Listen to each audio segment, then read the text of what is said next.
know some fact that we don't consolidate associates. I'm telling you, this kind of a student who knows that we don't consolidate associates, that's a student that I should be able to reward. That's a bright student. We don't consolidate associate. As per IFRS 10, consolidation shall only be done between financial statements of the parent and the subsidiaries. You take the financial statements of the parent plus the financial statements of the subsidiaries. You don't add the financial statements of associates line by line. Whenever you are doing group accounts, you don't do that.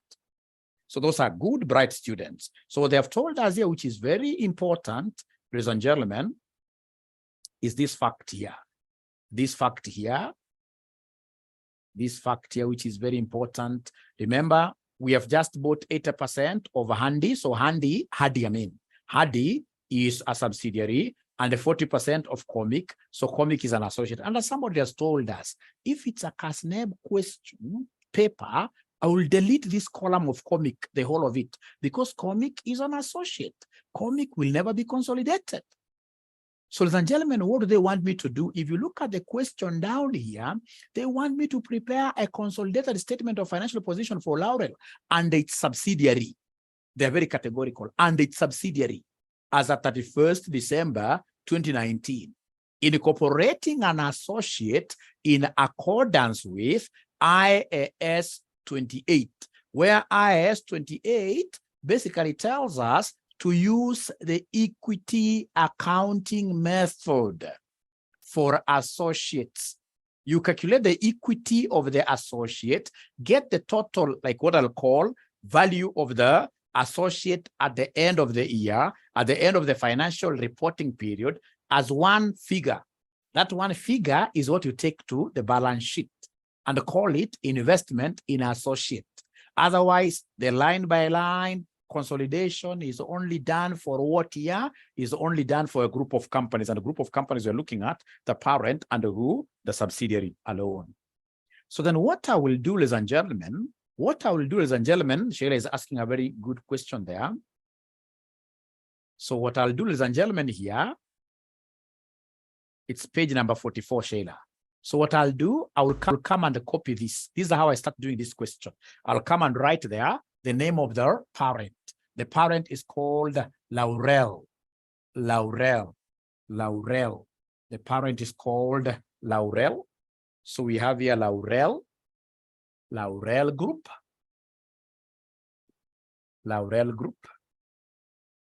Consolidated statement of financial position. Or financial position as at. I'm so sure that one is something that all of us are very good at. Ladies and gentlemen, I'll simply start copying this table the way it is. So I'll start by writing there non-current assets. So I have here non-current assets. So non-current assets, what do we have there? We have two of them. We have property, plant, and equipment. I'm adding line by line. So I will take, in this case here for Laurel, it is 220. So I will take 220 plus 160. 220 plus 160. 220 plus 160. 220 plus 160. Could you kindly give me this answer? Because now I'm consolidating, I'm adding. And remember, we can't bring the PPE of the associate. We don't consolidate associates. So can somebody give me this answer? What is 220 plus 160? What is 220 plus 160? What is 220 plus 160? Can somebody give me the answer? You are so wrong, Tabby. Tabby, that is so bad of you. Anybody who is giving me an answer of 380, if it was during those days when there was corporal punishment, I would have beaten you so seriously. Because remember, the first step of consolidation, you don't just start adding figures. We are not yet there. Here we are basically laying down the pro forma. Later on, we shall be making adjustments. Like if there are any revaluations, we shall be making adjustments. So basically, we are putting down a pro forma where we are taking the figure of the parent plus the figure of what is the subsidiary at the end. Of course, should I reach that time, ladies and gentlemen, where time runs out, I don't have enough time now to continue with my adjustments. What do? I'll do what Tabi has told me. Add them up. And then at the end of the day, out of 10 marks, I'm assured of getting a minimum of 4. That's how you harvest low-hanging fruits. So as I continue, what have we learned really? The thing that I've learned here as we continue is that we shall never be consolidating figures of associate. We shall not bring figures of associate here, but you can say 220 plus 160 plus the associate figure. No, that we can't do. We are only consolidating the parent and the subsidiary. We're only consolidating the parent and the subsidiary. Now, one good thing here, for students, of course, who are privileged to be having computers, I expect you guys to be writing all these in your Excel, isn't it? Excel. That's how we want now to start training our students. You write all this in Excel, right? PPE in Excel. Thank you so much, in Excel. Now, ladies and gentlemen, please, we continue. Let's go to the next thing. So the next thing, they're calling it investments. Whenever you see investments now, you must break this investment in 2. We must break investments into 2. The first investment will be investment in the subsidiary. Investment in subsidiary. And then we have what we call investment. We have only 2 investments in associate. Investment in associate. And then remember, ladies and gentlemen, there is no way you can keep investment in a subsidiary in group accounts, because a subsidiary is yourself. A subsidiary is your better half. A subsidiary is your spouse. That's how serious the relationship is. And this is where we go wrong even in marriages. That, for example, if I pay for my wife a master's degree, maybe I've paid 500,000, that as a husband, I should never be, in this case here, booking that as an investment. I mean, that is as good as having paid that fees for myself. Because keeping that in your books every time you're reminding this woman, you're telling this lady every time that, you know what, I took you to school, that will bring issues, because you're supposed to be one thing. So, ladies and gentlemen, remember, if it's an investment in your subsidiary, the only thing you can enjoy are the fruits. You took this wife of yours to college, she's been able to get a master's degree, and perhaps she's gotten some promotion there. So investment in subsidiary will always be struck off and substituted by what we call a goodwill. So this one, we shall always strike it off anywhere you see it. And then you compute what we call goodwill, because now utakuwa nakula matunda, goodwill like that. But investment in an associate, we shall leave this one always here. Investment in associate, that I shall always leave it there. So are we together, ladies and gentlemen, that we shall never be having investment in subsidiaries in our group accounts? Instead of investment in subsidiaries, we shall be having what here in their place? Goodwill. When I pump in my subsidiary, I keep on investing in my subsidiary, I'll be enjoying goodwill. Ni matunda too. I like that. Ngosi, I like that. So I hope you've been able to rub yours like that. So, but we shall leave here investment in associate. We shall be doing this later in accordance to IAS 28 principles. Great. So we are continuing nicely. So go to the next step. We have here current assets. So current assets. So we have here current assets. Current assets. What do we have? We have inventory.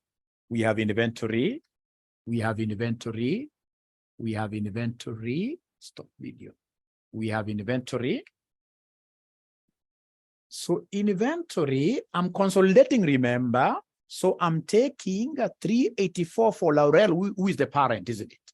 384 for Laurel, who is the parent, plus Hadi, 234. Why am I not saying plus 122? Somebody who is following.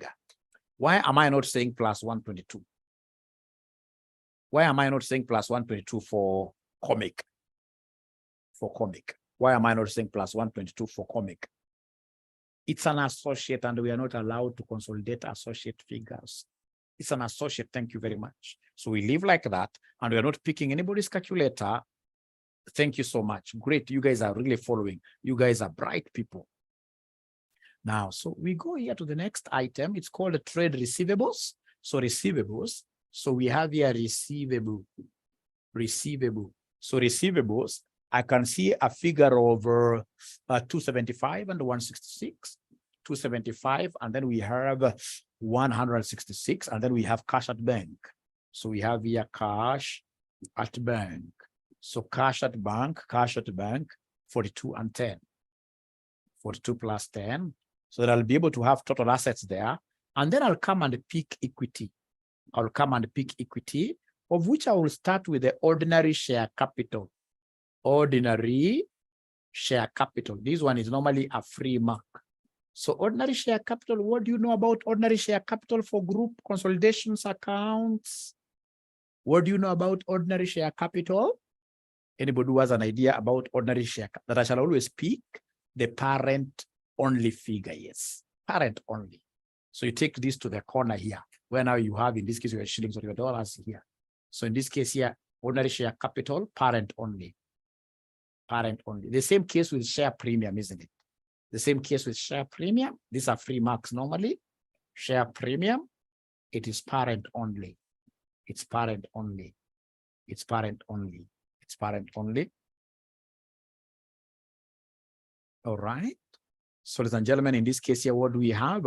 For ordinary share capital, the parent figure only 400, and then share premium 400, 400, and then share premium, ladies and gentlemen, we have a figure of what they are, 16. And then we have retained earnings. Retained earnings. This one I will need a working, an independent working, and I'll be able to show you a shortcut for this, for retained earnings.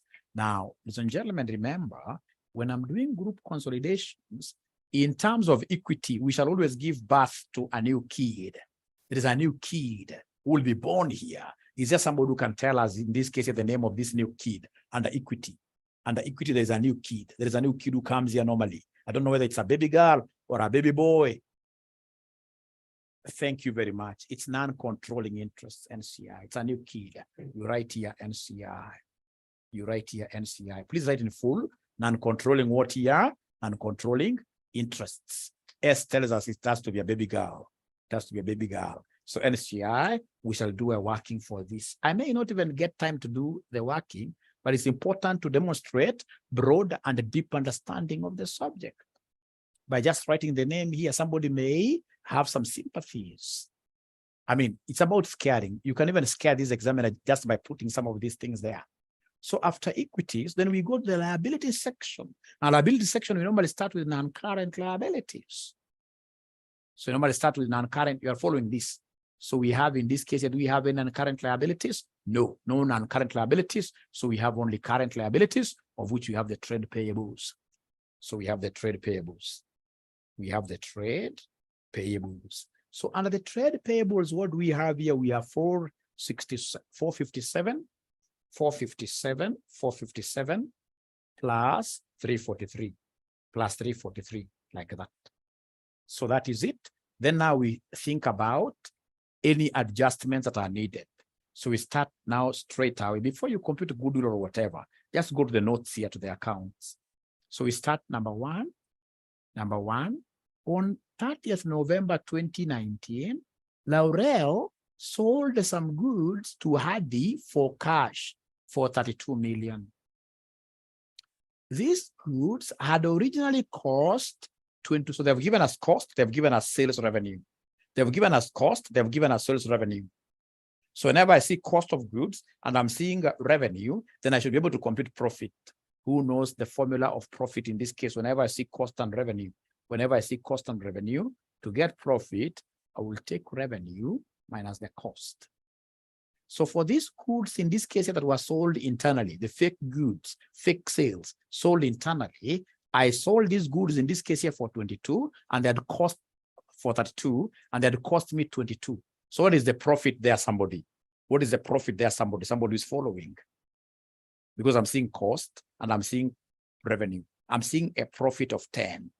A profit of 10. Thank you very much. So if these goods were sold, all of them, then I will be able to realize the profit as a group. If in this case here, all of them were still within the group, then the unrealized profit here will be that 10. If 50% are remaining in the group, then I will only recognize 50% of the total profit, internal profit, as unrealized profit.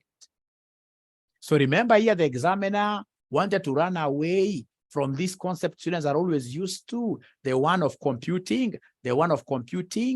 UPS, unrealized profit, using the profit margin approach. He never gave us any profit margin. No profit margin was given. No profit margin was given.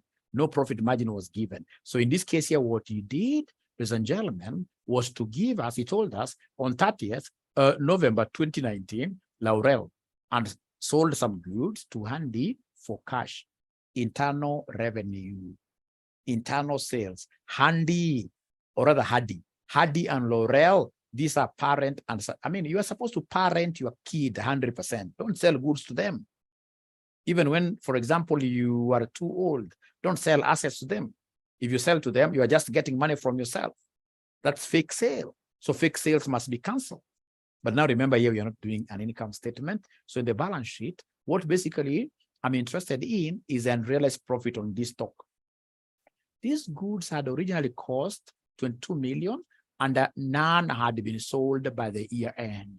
None had been sold by the year end. So can somebody in this case here give me the UPS? UPS. None had been sold. UPS. So remember, profit generally, to get profit generally, we take revenue minus cost. So revenue is 32 million minus 22, which gives me 10. And all this profit is well within the group. And unfortunately, this is in inventory because we moved these goods from one company to another sister company, inventory. So basically, inventory is overstated. Inventory is overstated. So then somebody tell me, what should I do to this inventory working here? Should I come and say plus 10? IS2 tells us that whenever you smell, even if it's a little bit, whenever you smell profit in inventory, go and deduct less 10 from inventory, minus 10. Imagine there will be no any other working here. There'll be no any other working. I normally get students failing in advanced financial reporting, especially where we have these kind of questions, and I even laugh at them. I mean, what is really here to fail? What is really here that you cannot understand? It's a straightforward thing. Why should I less 22 million? In the balance sheet, we cannot less 22 million. In the balance sheet, I'm only interested in the UPS and realized profit. And once I've realized that this is the profit that one of the companies, ladies and gentlemen, in this case here, claims to have made. One of the companies claims to have made a fake profit from a sister company, which is 10. So that is what we call UPS because they are not sold anything of this. So UPS is 10. So go here and subtract what they are, subtract that 10. So are we together, first of all, up to here? Up to here, are we together up to here? Great. Great. They're not typing very fast. Great. Thank you so much. Great. Great. Dego is saying that they sold half. Perhaps we are reading different books. Let me see. Perhaps they're reading different books. If they sold half, then we shall only recognize a half as unrealized. Let's see. You see this, there is a full stop here. On the same date, Laurel also sold goods to Comic. Who is Comic? Comic is an associate. I will not even read this sentence to the end. Because anything we do with this associate will have one adjustment when I'll be computing what we call investment in associate. All right. Right now I'm consolidating, and the consolidation really is all about the parent and the subsidiary. So this, for now, is just noise. On the same date, Laurel also sold goods to Comic for cash for 22 million. These goods originally cost 10 million, and the Comic had sold a half of the, I think this is where you're confusing. Half is for Comic. That's for associate. Now we are not doing anything for the associate in group consolidations. IFRS 10 tells us to consolidate only the parent and the subsidiary.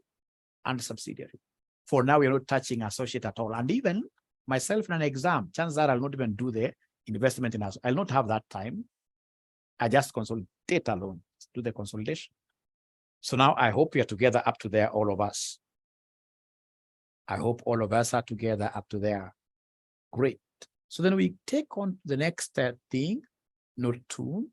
On 1st January 2017, Hardy owned some items of equipment with a book value of 45 million that had a fair value of 57 million. Remember, 1st of January 2017 is when we were acquiring our subsidiary.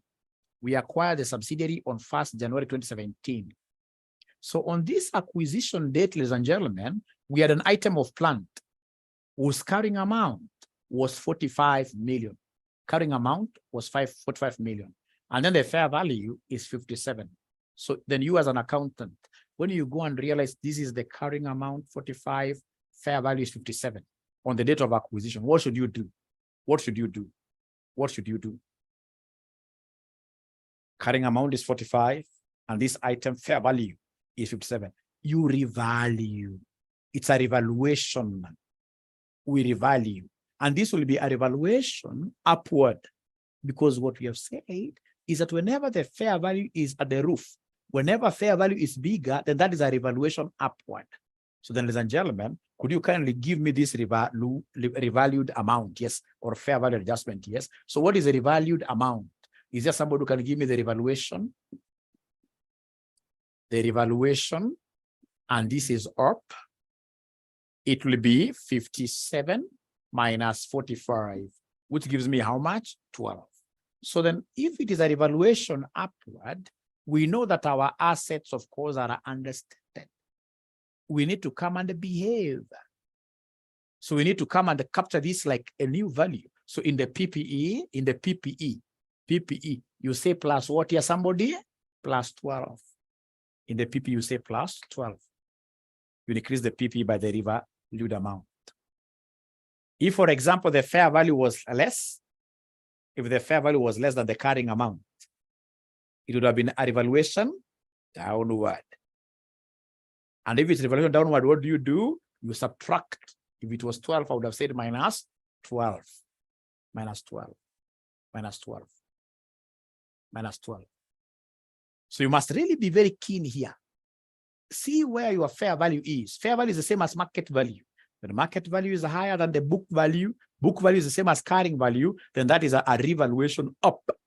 Revaluation up is an increase in the value of the assets. So go and increase. Now, once you have this revaluation upward, or rather revaluation, we must always think of depreciation on revaluation.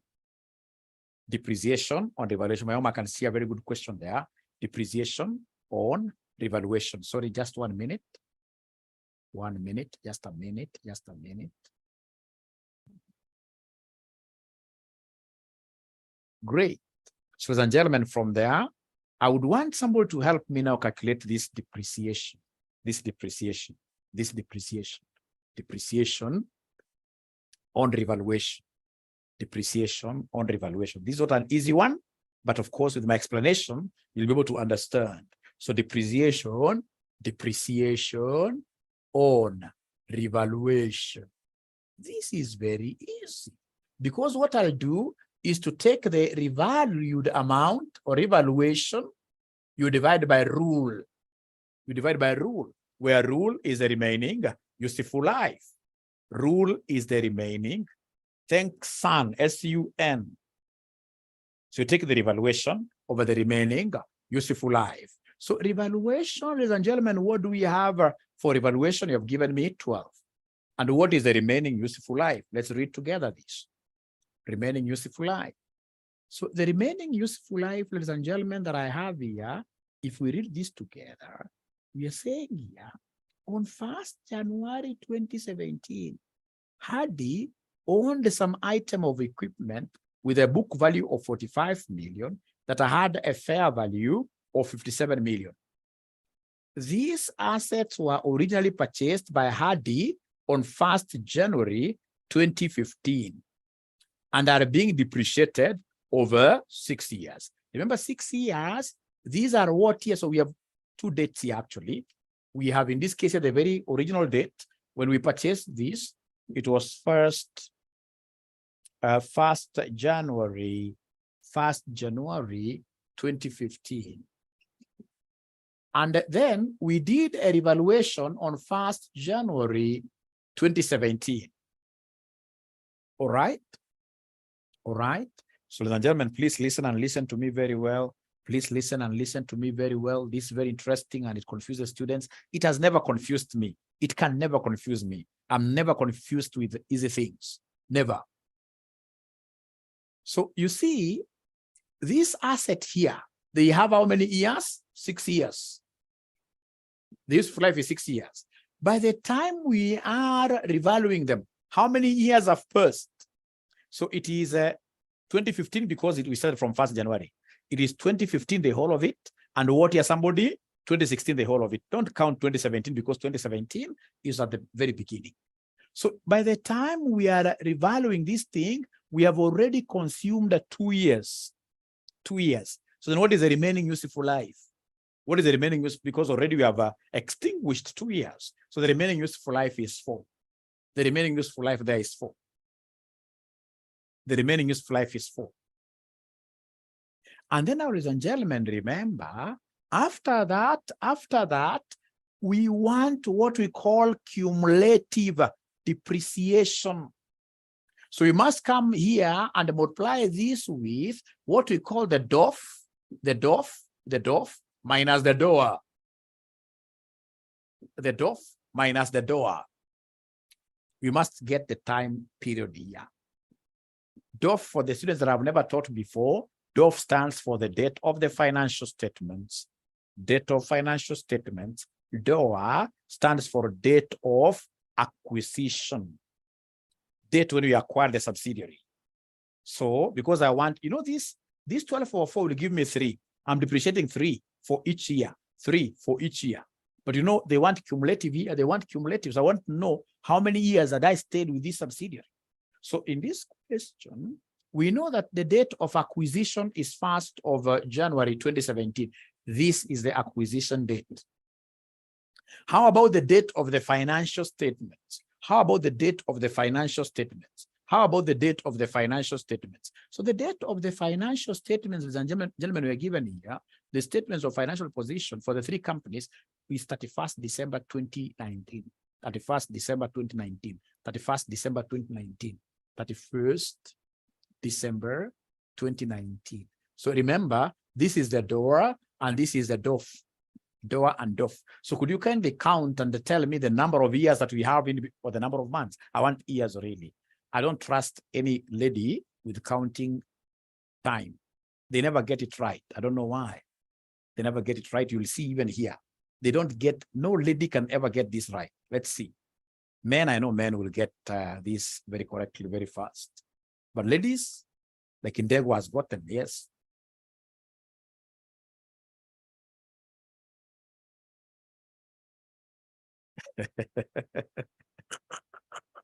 It is 3 years, you're right. So in this case, you count the whole of 2017, the whole of 2018, then we have the whole of 2019, because 2019 we are going to the end. So basically, the total depreciation will be 12 over 4 is 3. Times how many years have you gotten here? How many years have you gotten there? 3. So therefore, the total cumulative depreciation is 9 minus 9, like that.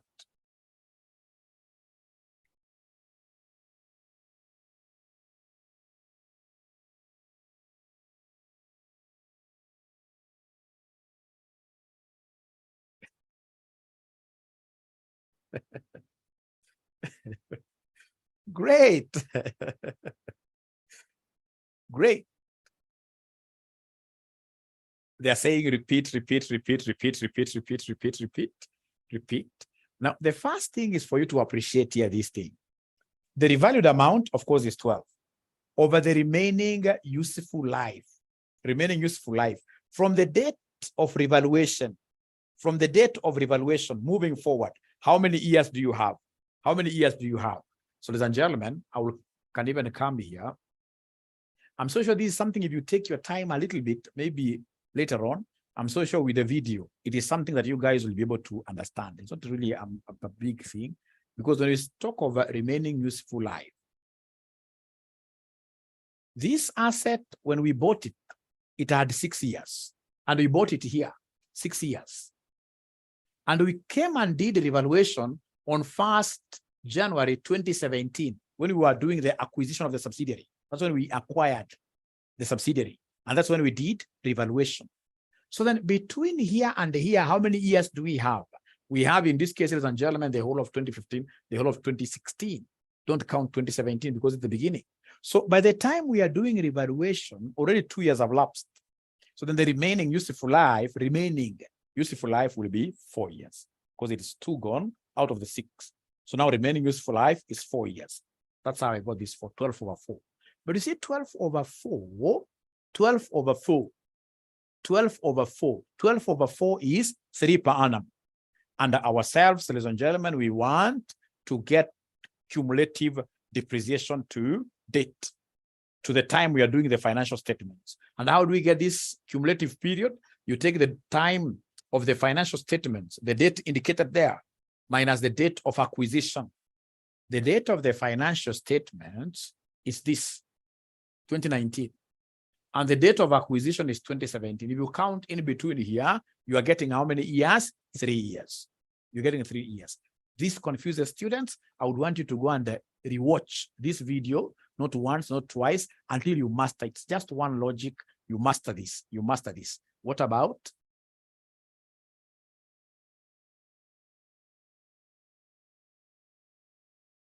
Thanks, Purity. Okay, let me understand. Great. Thank you very much. Now, a good question there, that DOF minus DOA is 3 years, but it is from first 2015 to this, that is 4 years. Let's see, let's count. I can 100% guess that that is a lady. It's a lady. Anyway, look at this. Let's count together. So we have here, let's count together. Sikubaya, ni jokes tunasema sikubaya. Jokes tunasema. There is a time I told my girls, of course, all of you here are my girls, my daughters here. So I told them that ladies do not know how to count dates. And then now most of them told me, Mwalimu, did you try that? And you got a baby? No, it's not about that really. It's not about that really. Great. Let's count this. You see, the date of acquisition, my friend. Laurel acquired this on 1st January 2017, not 2015. 2015 is when the assets were being acquired. Here we are talking about acquisition of the subsidiary. This subsidiary acquired it in 1st January 2017. And the date of the financial statements is 31st December 20. So count from 2017. So it's 2017, the whole of 2017, 2018, and then we have 2019. I'm getting 3 years. Can you kindly confirm that now you have understood? Before I continue, please confirm that you have understood. Please confirm. Please confirm. I get it now. It's acquisition of subsidiary, not asset, not asset, not asset, not asset, not asset, not asset, not asset. So then are we together now, all of us up to here? Of course, it cannot be really easy to explain 100%, but I believe with the video being given to you later on, you'll be able to see this concept of depreciation. It really confuses so many people. What if they gave us information about comic? Because that is how they normally like confusing you. Comic, about comic. In this case here, for example, revalued assets, comic. Do you start the workings of comic at this stage? Do you start the workings of comic at this stage? Not unless you're another one. Comic is an associate. We don't bring associate metrics here, parameters here. So then allow me to go to the next sentence, note number 3. Note number 3, they're telling me Group policy is to measure NCI. I'll be doing this later. Cumulative impairment losses on recognized goodwill amounted to that. I'll also be capturing this later. Now, ladies and gentlemen, it is after I've done this that I will now start my other workings. After I've done this, don't do anything yet. But after I've reached here, now I can go ahead and do the other workings. Who can talk to me tonight? Look at me straight away on my face. Address me, but don't call me honorable. Address me live and tell me, what do you think will be the most important working now, from now moving forward? What do you think will be the most important working that I need? Without that working, I cannot make another move. Goodwill, thanks for trying, but no. Owings, no.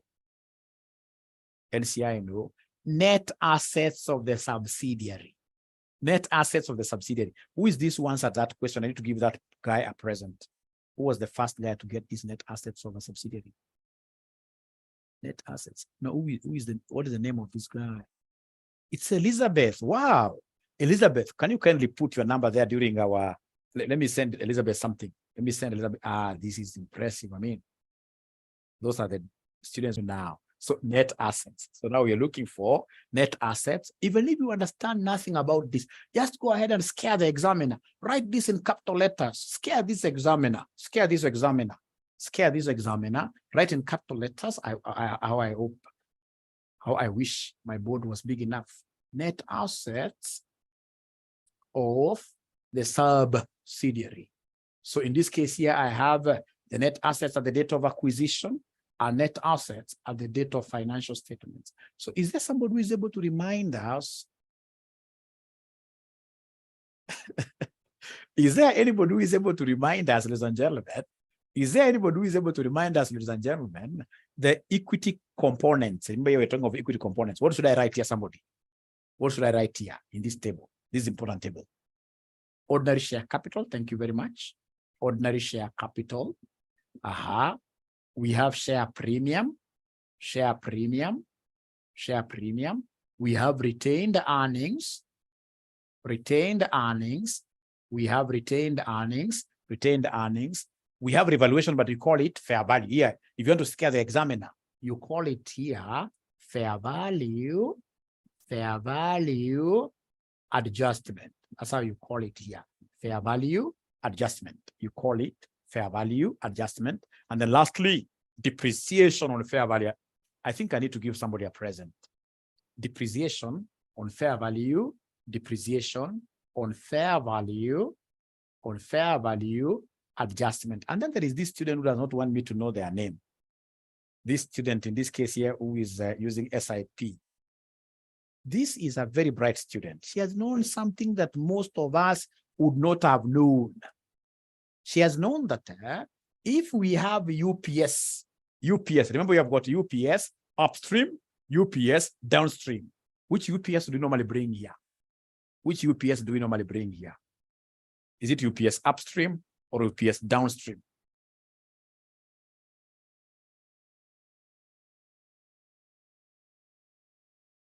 It is UPS upstream. UPS upstream. If it's UPS downstream, you don't bring it here. If you have UPS upstream, you bring it here. So somebody who has never done this class with me before, remember upstream means where the subsidiary sells to the parent. So it's up. Sales is from subsidiary to the parent. Parent is bigger, is up there, up there. So whenever sales is done by the subsidiary to the parent, then you bring UPS here. That's called UPS upstream.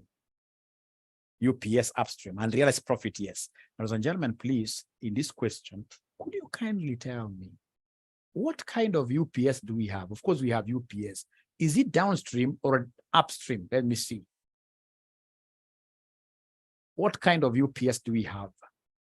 Remember, Laurel is our parent. Laurel is our parent. Laurel is our parent. Laurel is the one that sold to the subsidiary. They're not talking to me. I don't know why. Is this upward or downward? This is downstream. Thank you so much. This downstream, this downstream, this downstream. So if it's downstream, then what we do, because we don't have upstream, here we shall have dash, dash like that. Dash, dash. Thank you very much. UPFA is unrealized profit on fixed asset. Here we never had any fixed asset transfers between the two related entities. So we don't have UPFA here. Thank you very much, AFO, for clarifying that. I like that. Thank you so much. Now, ladies and gentlemen, from there, then I would want us to come here and get.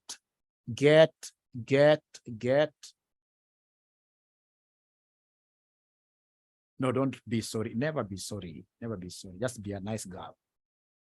Ordinary share capital. So what ordinary share capital amount should I bring here? I'm lost for, spoiled for choice. Do I take 400, 96, or 80? Remember, these are net assets of the subsidiary. And the subsidiary is the one that we have here called Hardy, which is 96. Saturn should not pay us a visit here, because we'll get somebody taking 400. No. It is 96. So for the DOA, date of acquisition, we have 96 and here 96. How about share premium? Share premium, again, we are taking the share premium of the subsidiary. Share premium of the subsidiary. So the subsidiary share premium, ladies and gentlemen, here for the subsidiary. We have here share premium for the subsidiary is 3. So 3. Shetani akiguza unasema 30. Oi, atuguzi kitu ya comic. And that is why if it's an exam, I'll always cover this comic. If I'm using Excel, I'll come and in this case here, just highlight this and do it like yellow. I love yellow color. Yellow is the color of the country. So 3. So come to the retained earnings. Retained earnings, you have to be very careful. Retained earnings, you must be very careful. Because here we expect things to change. So retained earnings, like this retained earnings that we have here of 128. Where should I write this retained earnings of 128? Is it at acquisition or at financial reporting? I've read that figure from the financial statements, financial reports. So we have 128. And then retained earnings at acquisition in most cases will be given to you. This will be given to you. In most cases, these will be given to you. In most cases, this will be given to you. So like now here they have told us, Laurel acquired 80% of the ordinary share capital of Hardy for 160 million and 40% of the ordinary share capital of Comic for 70 million on 1st January 2017, when the retained earning balances was 64 for Hardy. In this case here, 24 in Comic, that's very nice. But anything as we start our group consolidations, anything to do with an associate is hot air, is useless. So the only thing that you want now is what year is 64. Retained earnings of what year of the subsidiary at acquisition, 64. Now, is there anybody who is able to remember our evaluation amount?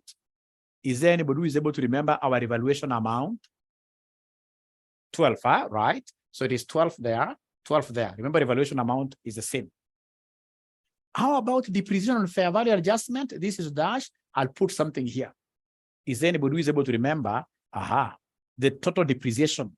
Thank you so much. 9. Great. So then come and give us the total net assets. Give us the total net assets. At acquisition, is there somebody who has the total here?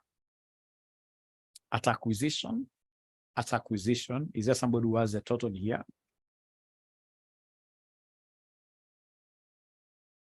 175. Who is telling me the truth now? I don't know. Somebody is saying 173, another one is saying 175.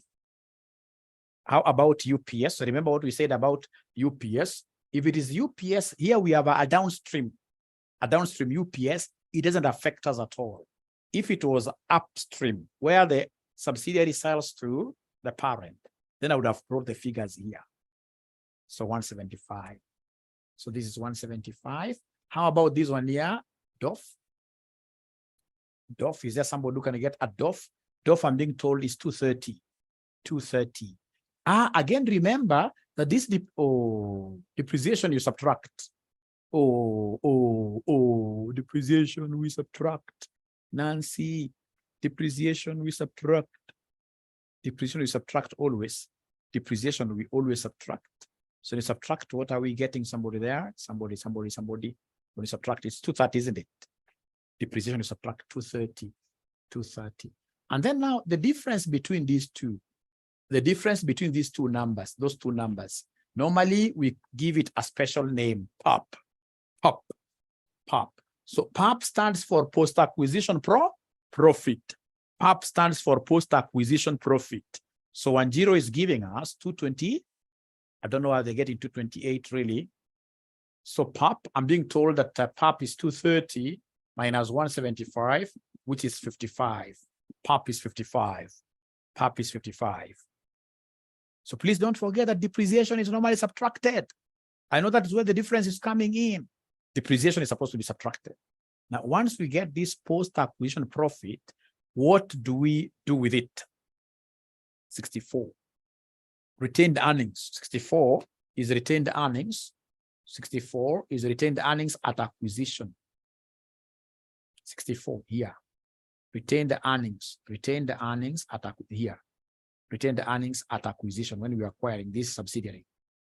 I hope that is helpful.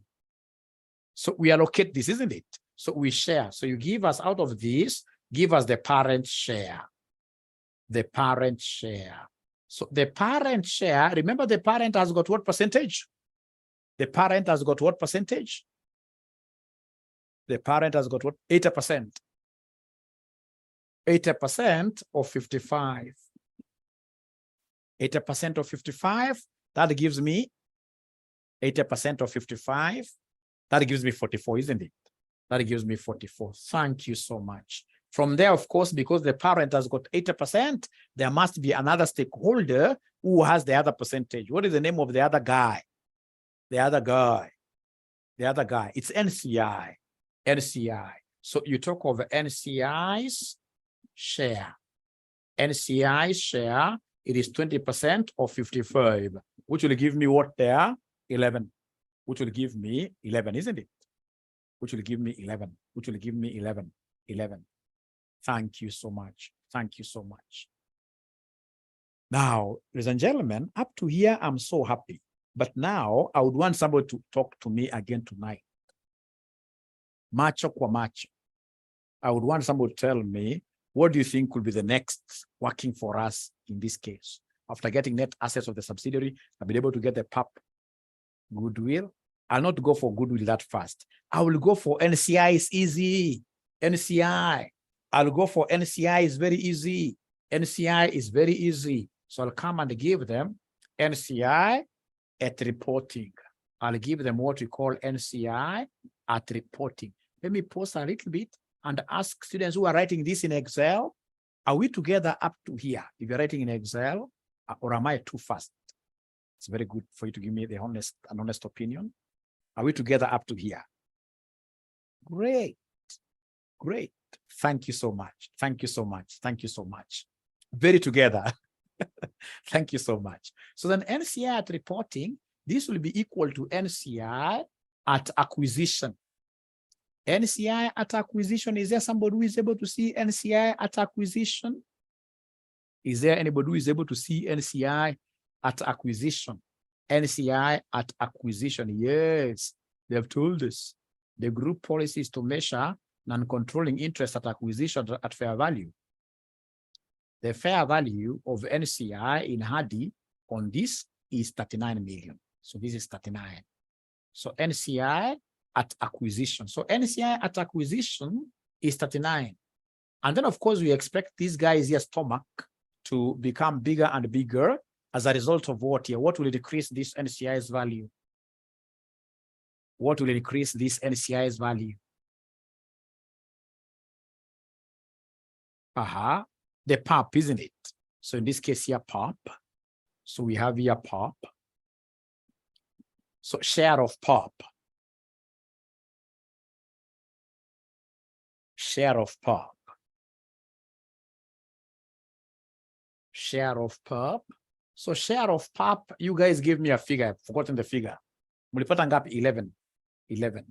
11. Of course, ladies and gentlemen, life cannot be that nice all through. As you are getting, in this case here, bigger tummy, there must be other things that we are nakutoboa. So in this case here, what do you think will be making these guys here lose? Lose. What do you think will be making these guys in this case here to suffer some losses? Impairment loss. Who is this? This is Ruth Mora. Have I ever given Ruth a present? I don't think so. You must be a very bright student. You must be a very bright student. So in this case here, come under less share of impairment loss. Less share of impairment loss. So remember, these guys' percentage is 20%. Unfortunately, we are given the impairment loss. We are told here, cumulative impairment losses on recognized goodwill amounted to 15. So out of this 15, NCI must also suffer. You know, it's a partnership. When we make losses, we share with them. When we make profits, the PAP, we share with them. So now we have made losses in goodwill, which was impaired, 15. We have to share this loss with them. So what is 20% of 15? 20% of 15, somebody is telling me it is 3, like that. So then what is NCI at reporting? NCI at reporting. NCI at reporting. NCI at reporting. Somebody is telling me 47. Somebody is telling me 47. Somebody is telling me 47. So please come here where you are seeing NCI, write 47 at the very corner. NCI, write 47. NCI, write 47. And by the way, at the back of that book, we have answers. At the back of that book, we have answers. I would want someone to take note of those answers. Please go back to where that answer is and try to see whether we are right. 3 imetoka wapi? 39. Is it a 9 Imelda? Or 3? Oh, okay, 39. I understand now your question. It is NCI at acquisition. You can see this. NCI at acquisition is 39. Thank you so much. Now from there, we go to goodwill. Let's go to goodwill. Let's go to goodwill. So let's go to goodwill. So up to here, are we together? Can I wrap this section? Can I wrap this section? Can I wrap this section? Thank you.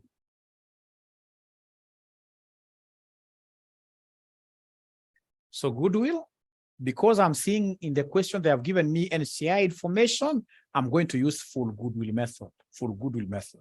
So in this case here, I will come and mention here goodwill. Very easy. I look at the parent's consideration. The parent's consideration. Then I have the NCI's consideration. NCI consideration is the same as fair value of NCI at acquisition. This question that this young girl was asking there, which is 39. Do you remember that figure of 39? Do you remember that figure of 39, somebody? Do you remember that figure of 39? I think I'm alone now. 39, which was the fair value of NCI at acquisition. And then we'll come under less, net assets, with less net assets at acquisition. Is there anybody who is able to remember the net assets at DOA? Net assets at DOA. Net assets at DOA. Net assets at DOA. Net assets at DOA. So net assets at DOA, I'm being given a figure of once, they're here. Net assets at DOA, 175. So then the only thing I need, it will be the parent's consideration. So parent consideration, how much do the parent pay for their stake? For their stake. Parent's consideration, 160, right? Parent's consideration, I'm being told, ladies and gentlemen here, the parent's consideration, I'm told dear Laurel acquired 80% of the ordinary share capital of Hadi for 160 million. 160, you're right, thank you. 160. So 160. 160. So could you then kindly give me the goodwill at acquisition here? Give me the goodwill at acquisition. Give me the goodwill at acquisition. What is subtract now? Goodwill at acquisition. I'm being given a figure of 24. So when I get this goodwill at acquisition, it's an asset, just like any other asset. It's subject to depreciation. Although being an intangible asset, we can't call that loss in value depreciation. We shall call it impairment. We shall call it impairment.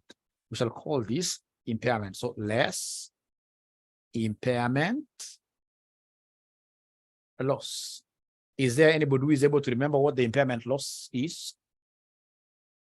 Is there anybody who is able to remember the impairment loss? 15, right? So in this case here, 15. So could you then kindly subtract here? Kindly subtract 24 minus 15 gives me what figure? Gives me 9. So then this is the goodwill at the end of the year. So we call this one goodwill at reporting. So at reporting, this goodwill here is what will come and write at the very corner there, 9. The goodwill there is what will come and call 9. So up to there, first of all, are we together really? Is there anybody who has been able to follow up to there? Anybody who has been able to follow up to there? Great. And you really have the answers. If you go to this particular book,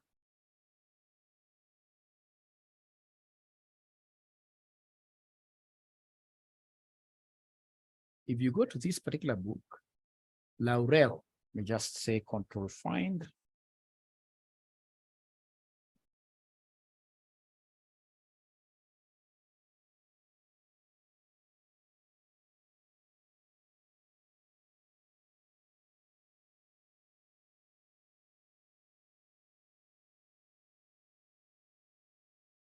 So you can see like goodwill, if you're able to see my book here, goodwill, they are getting 9. If you look at, for example, non-controlling interest, if you remember, they are getting 47. Quite interesting. The only thing that they do, they use a very bad method. They use a very old method. They use a very old method to do these workings here. We need to be direct. Fortunately for me, I'm very lucky. You know, I work for a company which provides a group consolidation software. We have given our software to Equity Bank, EABL, and many other companies, right? And of course, it's a global company like Sony. They are consolidating using our software, right? And I'm the one who is in charge of what here training in this Swedish company. So these are things I train every day. So whatever I'm teaching you here is very applicable in real life. These are how we do it. These are how we do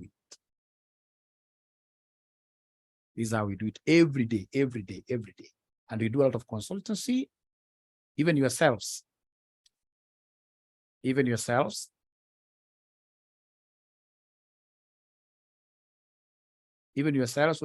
have got any questions of on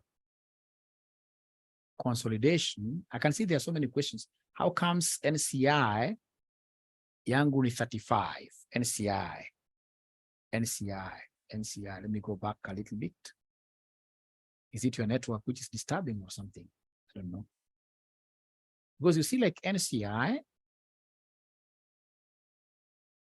we said NCI at the beginning. I'm sorry, I rubbed my working here.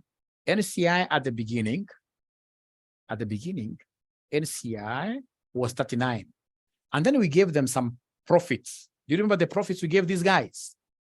What was the PAP which was given to NCI? Can somebody give me the PAP given to NCI?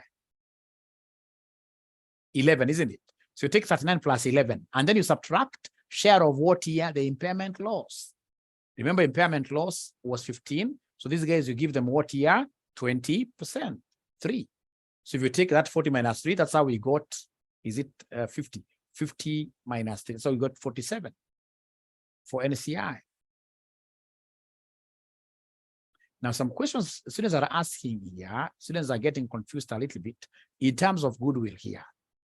Goodwill, remember if it's goodwill and you're using full method, you can't apportion impairment loss. Full method, you have both NCI and parent here, so you're taking impairment loss 100%. We only get to apportion this impairment loss if you're working on, or rather with, partial method. Partial method, if you're working with partial method. So first of all, are we together up to there then? The student was asking about 1512. Here we shall work with 100% because this is full method. This full method. All right. Somebody is again telling me to repeat on this goodwill. What we have done, we've taken the parent's consideration. The parent, to get 80% of the shareholding in this subsidiary, they paid 160. The NCI, during this acquisition, the NCI's value was 39. NCI's value was 39. And then we come and subtract, you less the fair value of the NCI at, you less net assets at acquisition. This net assets here at acquisition, which was 175. So once you subtract like that, you'll be able to get goodwill at acquisition of 24. And then you less, in this case here, the entire what here? The entire impairment loss. I know what is disturbing you a little bit is that apportionment, the 3 and the 12. That 12 will come later when I'll be doing the parents' retained earnings. The parents' retained earnings here.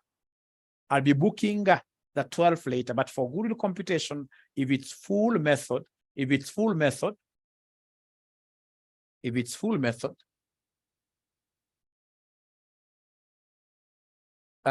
questions here. I'm getting very good questions here. How did we get 3 as the difference between DOA and DOF under depreciation? So, gentlemen, with the remaining 10 minutes, I don't think we can do quite a lot. What I'll do, this particular video, I'm going to hang it on YouTube. All right. And of course, I'll share the link with you. And of course, when you reach there, you need to promote your teacher. This is an international teacher. Take this teacher high up there. Let this be an upward stream transaction. Lift the parent up. Lift the parent up on your parent by sharing those videos. And of course, bringing students to this particular kind of discussions. These are the best discussions. So remember, it will be very important for you to know that for your exams, you must understand cash flow statements very well. You must understand group accounting very well. Right? So, of course, after the associate, I'll be able to also handle the joint ventures, etc. So I'll be able to, actually, if I were you, for the sake of, although, let's discuss this in our various WhatsApp groups. So it's my hope that you have enjoyed somehow. Of course, I can see most of you still have a lot of questions, but somehow, at least this thing now is making some sense. It's making some sense. That's my hope. That's my hope that now it's making some sense.